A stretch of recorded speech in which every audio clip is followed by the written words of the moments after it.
Okey, kita sambung kepada tanbih yang kedua, tanbih ats-tsani. Tanbih yang pertama kita dah selesai. Kita pergi kepada tanbih ats-tsani. Okey, yajuzu li muslimi an yatazawwaja kitabiyatan. Okey, dia kata harus bagi seorang lelaki muslim berkahwin dengan perempuan ahli kitab. Perempuan ahli kitab ni kita akan tengok definisinya seperti ini. Alasannya li'annahu rubbama yakunu zalika sababan islamiha. Kerana boleh jadi dengan perkahwinan ini dikira sebagai sebab untuk perempuan ahli kitab tersebut masuk Islam. Dan juga wa islami ahliha, dan juga kaum kerabat dia turut sama masuk Islam. Wa tila'ihim ala Islam, ataupun kalau dia tak masuk Islam pun segera maksudnya dia akan itila'. Itila' ni maksudnya dia akan nak mengetahui, nak tahu, nak mencari maklumat tentang Islam. Kemudian wa targhibihim fihi, dan seterusnya bila mereka mengkaji, dia menjadi satu galakan kepada mereka untuk masuk Islam. Ini alasan yang disebut bahawa kenapa dibolehkan lelaki muslim berkahwin dengan perempuan ahli kitab. Okey, wala yajuzu li zawjiha muslimi an yukrihaha ala taghyiri diniha. Tidak harus bagi lelaki suami yang muslim itu memaksanya untuk menukar agamanya. Dia tak boleh paksa. Ayudayiquha fi adai ibadatiha, ataupun nak memberi tekanan, nak menekan pada isinya itu untuk isinya itu melaksanakan ibadat dia. Tak boleh. Nak paksa tukar agama tak boleh. Nak mengganggu dia melaksanakan ibadat juga tidak boleh. Kalau Allah Ta'ala, dalilnya Allah SWT, al-yawma uhilla lakumut tayyibat. Pada hari ini dihalalkan bagi kamu, orang Islam, benda-benda baik. Benda-benda baik. Wa ta'amul ladzina utul kitaba hillun lakum. Makanan itu sembelihan orang-orang yang diberi kitab. Diberi kitab, itu kitab Taurat dan Injil, halal bagi kamu. Wa ta'amukum hillun lahum. Dan makanan kamu itu sembelihan kamu, halal bagi mereka. Kemudian, ini disebut fokusnya kita di sini. Fokus kita di sini. Wal muhsanatu minal mu'minat. Wal muhsanatu minal ladzina utul kitab. Wal muhsanat ni sini ditafsirkan sebagai al-afifat atau al-harair. Afifat ni maksudnya perempuan-perempuan baik. Perempuan yang baik, yang menjaga dirinya daripada melakukan zina. Ataupun juga ditafsirkan sebagai perempuan yang merdeka. Maksudnya perempuan-perempuan baik di kalangan orang mukmin, dan juga perempuan-perempuan yang baik daripada golongan yang diberikan kitab sebelum daripada kamu. Maksudnya kitab Taurat dan Injil. Idza ataitumuhunna ujurahunna. Maksudnya boleh kahwin di sini. Halal bagi kamu boleh kahwin kalau kamu memberikan kepada mereka ujurahunna. Ujurahunna ni maksudnya beri muhur bagi mas kahwin. Kahwin bagi mas kahwin. Di mana tujuan kamu kahwin dengan dia adalah muhsinin ghairu musafihin. Muhsinin maksudnya kamu muta'affifin. Kamu kahwin dia adalah untuk mengelakkan diri daripada kamu berzina. Itu tujuannya. Kahwin dengan perempuan ahli kitab ni adalah untuk mengelakkan diri daripada berlaku zina. Ghairu musafihin wala muttakhidhi akhdan. Dan juga tujuan kahwin ini adalah ghairu mujahirin bizina, untuk mengelakkan diri kamu daripada kamu terang-terangan melakukan zina.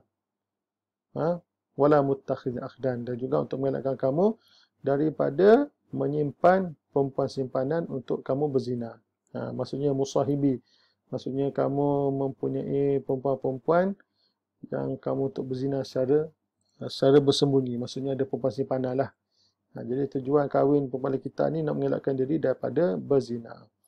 Ini adalah asas yang membolehkan seorang lelaki Muslim berkahwin dengan perempuan ahli kitab. Okey, siapakah yang dimasukkan dengan perempuan ahli kitab? Dari segi definisi. Okey, al-muradu bil kitabiyyati allati yajuzu tazawwuju biha hiya yahudiyatun. Hiya yahudiyatun. Maksudnya yang dimasukkan dengan perempuan ahli kitab yang boleh bagi seorang lelaki tersebut bernikah dengan dia adalah perempuan Yahudiyah. Perempuan Yahudiyah yang berpegang dengan kitab Taurat. Kitab Taurat, ataupun Nasraniyah, perempuan Nasrani. Perempuan Nasrani mutamassikatun bil Injil. Mutamassikatun bi Injil, yang berpegang dengan kitab Injil. Okey. Sekarang ni definisi asas. Perempuan Yahudi ni maksudnya yang pakai kitab Taurat. Ataupun perempuan Nasrani, perempuan Kristian yang pakai kitab Injil. Okey, sekarang ni disebut syarat dia. Dari syarat pula. Wa syartun fi kitabiyyati. Dan syarat kepada perempuan ahli kitab tersebut, in kanat israiliyatan. Jikalau sekiranya dia perempuan ni adalah perempuan Israel. Apa maksud perempuan Israel? Perempuan Israel ini berdasarkan keturunan. Dia adalah keturunan Nabi Yaqub. Nabi Yaqub. Dia susu gala dia keturunan Nabi Yaqub. Jadi syarat dia untuk dia diiktiraf sebagai perempuan ahli kitab tersebut, kalau dia ni memang daripada keturunan Nabi Yaqub, dia kata an lam yu'lam dukhulu awwali abaiha fi dini Musa au Isa alaihimassalatu wassalam ba'da naskhihi walau ba'da tahrifi wa in lam yatajannabu al-muharraf. Maksudnya kalau ni dia kena bagi penjelasan yang detail sikit. Maksudnya kalau dia ni perempuan ni, maksudnya kita jumpa perempuan sekarang ni, perempuan dia ni memang keturunan Israel, keturunan Nabi Yaqub. Syarat dia dikata janganlah diketahui ada masuk salah seorang daripada keturunan dia ke dalam agama Musa ataupun agama Isa selepas dia dinasahkan. Kerana agama ni, agama Yahudi, agama Nasrani, dia dinasahkan apabila datangnya Nabi Muhammad sallallahu alaihi wasallam. Jadi jangan diketahui. Tapi kalau memang dia tu, memang keturunan dia tu memang daripada awal, memang dah masuk Islam, masuk agama Yahudi semasa zaman Nabi Musa lagi. Ataupun masuk ke agama Kristian ni pada zaman Nabi Isa lagi. Yang tu memang ahli kitab. Tapi kalau dia ketahui ada masuk agama Kristian, agama Yahudi ataupun agama Kristian selepas kemunculan Nabi Muhammad, yang tu tidak diiktiraf. Kan? Kerana kita tahu sebagai contohlah agama Kristian. Dia beza dengan Nabi Muhammad sallallahu alaihi wasallam, kerana kalau ikut kelahiran Nabi Muhammad ni pada tahun 571 Masihi. 571 Masihi. Kan? Lahir Nabi Muhammad. Kemudian pada masa Nabi Muhammad berumur 40 tahun, Nabi Muhammad terima wahyu, lebih kurang pada tahun 610 ataupun 611 Masihi lah. Baru secara resminya Islam diterima. Jadi kalau kita bagi contoh, Nabi Isa, cuba tengok beza antara Nabi terima wahyu tu pada tahun 610 Masihi tu, bermakna jarak beza antara hilang Nabi Isa itu diangkat ke langit, kerana Nabi Isa disebut dia lahir pada 1 Masihi kan, 1 Masihi. Kemudian Nabi Isa tinggal duduk di bumi 40 tahun. Jadi maksudnya lebih kurang beza hilangnya Nabi Isa dengan Islam datang lebih kurang 570 tahun.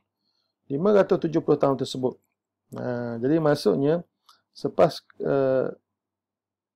dalam tempoh, kalau keturunan Kristian tersebut, dia masuk kepada agama Kristian tersebut semasa Nabi Isa hidup ataupun semasa Nabi Isa wafat, walaupun dia kata walau ba'da tahrif, walaupun selepas berlaku penyelewengan. Kerana kita tahu selepas kewafatan Nabi Isa berlaku penyelewengan, yang mana telah bertukar yang kata Nabi Isa tersebut sebagai anak Allah semua sekali kan. Dia kata walaupun dia tu masuk, keturunan dia tu masuk Kristian selepas Nabi Isa diangkat ke langit, walaupun selepas berlaku penyelewengan, dia tetap dikira sebagai ahli kitab.